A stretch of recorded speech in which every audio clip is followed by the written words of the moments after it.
Hello friends, I hope आपको मेरी ये सीटेट वाली जो सीरीज़ है अभी साइंस की चल रही है, जिसमें हमारा topic metal and non metal ही चल रहा है। पहला ही टॉपिक है और उससे पहले की 3 वीडियोज़ मेरे चैनल पे आ चुकी हैं।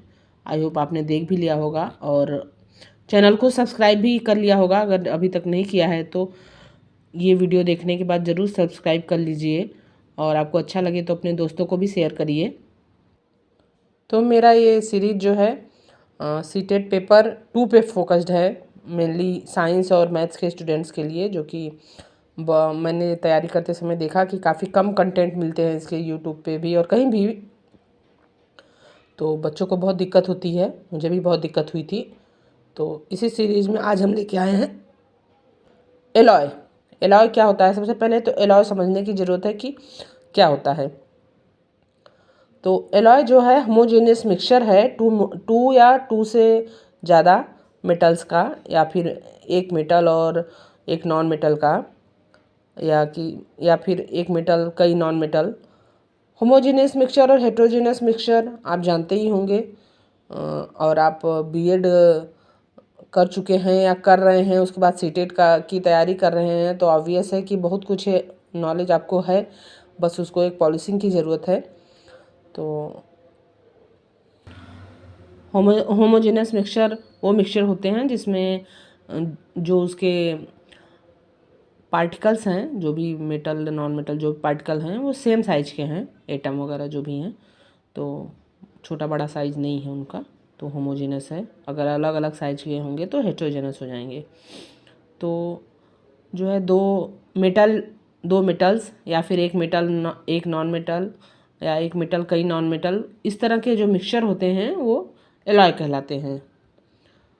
तो इस सवाल आएगा कि फिर एलॉय बनाने की ज़रूरत ही क्या है। तो कई बार होता है कि एक मेटल में कुछ प्रॉपर्टीज़ हैं, दूसरे मेटल में कुछ प्रॉपर्टीज़ हैं, और हमें कुछ दोनों को मिला के कोई प्रॉपर्टी चाहिए।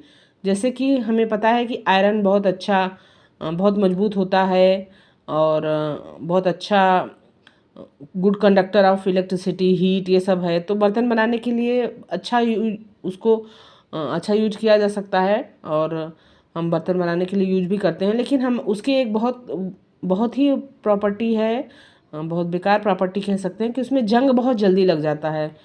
तो कोरोजन रेजिस्टेंट बनाने के लिए हमें फिर उसको आयरन को निकिल और क्रोमियम के साथ जोड़ना पड़ता है, और उससे एलॉय बनता है स्टेनलेस स्टील। उसके बर्तन बनाते हैं जिसमें जंग नहीं लगता, तो उसकी प्रॉपर्टी चेंज हो गई। तो उस एलॉय के बेनिफिट्स हैं increase hardness of metal, more resistant और चेंज द प्रॉपर्टीज।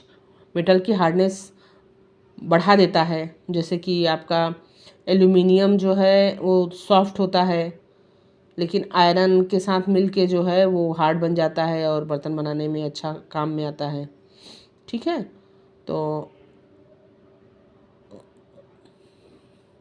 ये इनकी 3 प्रॉपर्टीज हो गई। इसके बाद आइए देखते हैं कुछ एलॉयज के एग्जाम्पल और उनके कंस्टिट्यूएंट। कई बार क्वेश्चन डायरेक्ट इसी पे आ जाता है कि एलॉय का नाम दे देगा और उसके कॉन्स्टिट्यूएंट कौन कौन से हैं। जैसे अभी अगर आप पेपर उठा के देखेंगे पिछले साल के पेपर्स में, तो अभी जो अगस्त 2023 में ही पेपर हुआ है, जस्ट जो सीटेट का पेपर हो के ख़त्म हुआ है, उसमें ही ब्रोंज का आया था। ब्रोंज एलॉय में कौन कौन से मेटल हैं, तो कॉपर और टिन मिला के जो है ब्रोंज बनते हैं। ये आपको कई बार भूल जाते हैं, जैसे कि कॉपर का दोनों ही है, ब्रास भी है और ब्रॉन्ज भी है। तो किस में जिंक है, किस में टिन है। देखिए, ब्रास और ब्रॉन्ज दोनों में ही कॉपर कॉमन है, एक में जिंक है एक में टिन है। तो कैसे याद रखेंगे ब्रास और ब्रॉन्ज? ब्रास में जेड नहीं है, तो उसके जो कंस्टिट्यूएंट में है वो जेड है, जिंक है। ठीक है, ब्रास में इसकी स्पेलिंग हुई BRASS, ब्रास। इसमें जेड नहीं है, लेकिन इसके कंस्टिट्यूएंट में कॉपर और जिंक, जेड, कॉपर और जिंक है। जबकि ब्रॉन्ज में जेड है, इसमें जेड वाला कंस्टिट्यूएंट नहीं है, कॉपर और टिन। तो ऐसे आप अपने कुछ बना सकते हैं कि जो है कुछ अपने दिमाग से ही अपने कुछ फार्मूले बना लीजिए, ताकि आपको याद रहे और याद रखने में दिक्कत ना हो, और वहाँ तुरंत आपको रिकॉल करने में याद हो जाए। जैसे कि देखिए सोल्डर के कंस्टिट्यूएंट क्या हैं, लेड और टिन। लेड और टिन सोल्डर को जो है इसलिए बनाया गया क्योंकि हमें बहुत लो मेल्टिंग पॉइंट वाला एक मेटल चाहिए था, जो कि लेड और टिन दोनों की मेल्टिंग पॉइंट थोड़ी ज़्यादा है, लेकिन जब दोनों को मिला कर एलॉय बनाया गया सोल्डर, तो इसका मेल्टिंग पॉइंट बहुत ही कम है।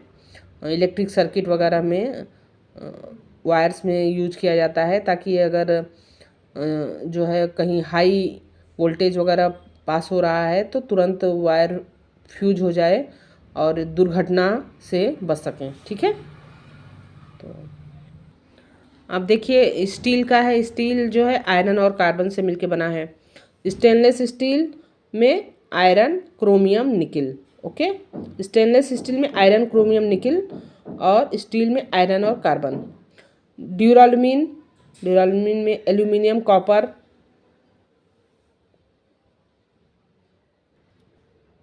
मैग्नीशियम और मैंगनीज। ठीक है, उसके बाद मैग्नीलियम में एल्यूमिनियम और मैग्नीशियम, नाम में ही जुड़ा हुआ है मैग्नीलियम, यानी मैग्नीशियम का मैग और एल्यूमिनियम का लियम जोड़ के मैग्नीलियम। तो इस तरह तोड़ लेंगे तो मिल जाएगा आपका। जर्मन सिल्वर में कॉपर, जिंक और निकिल। ठीक है, तो ये कुछ एलॉय हैं और उसके कॉन्स्टिट्यूएंट हैं, इसको याद रखिए। और ये डायरेक्ट क्वेश्चन बन जाते हैं प्रीवियस ईयर में, अब आपके उठा के देखेंगे तो एक बार फिर से देख लेते हैं। ब्रॉन्ज के कॉन्स्टिट्यूएंट होते हैं कॉपर और जिंक। ब्रॉन्ज के कॉपर, टिन। सोल्डर के लेड और टिन, और स्टील के आयरन और कार्बन। स्टेनलेस स्टील के जो है आयरन, क्रोमियम, निकिल। ठीक है, उसके बाद ड्यूरालुमीन के aluminium, copper, magnesium, manganese.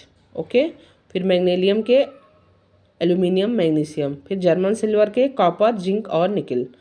Brass और ब्रांज में कॉपर कॉमन है, जिंक और टिन का ही अंतर है। तो ब्रास और ब्रांज की स्पेलिंग में जिसमें जेड आएगा उसमें जेड वाला कॉन्स्टिट्यूएंट नहीं होगा, याद रखिएगा, जेड वाला कॉन्स्टिट्यूएंट नहीं होगा। ब्रॉन्ज में जेड आ रहा है तो इसके कॉन्स्टिट्यूएंट में जेड वाला एलिमेंट नहीं होगा, में कॉपर, टिन रहेगा। और ब्रास में जेड नहीं आ रहा है तो इसका कॉन्स्टिट्यूएंट होगा कॉपर और जिंक। तो आज के लिए इतना ही, फिर मिलेंगे नेक्स्ट वीडियो में। अब हम नया टॉपिक लेके आएंगे। आपको मेरे वीडियोज कुछ भी पसंद आ रहे हैं और आपको हेल्पफुल हैं तो मेरे चैनल को सब्सक्राइब करिए और अपने दोस्तों को भी शेयर करिए। तब तक मिलते हैं नेक्स्ट वीडियो में, तब तक के लिए धन्यवाद। Bye bye.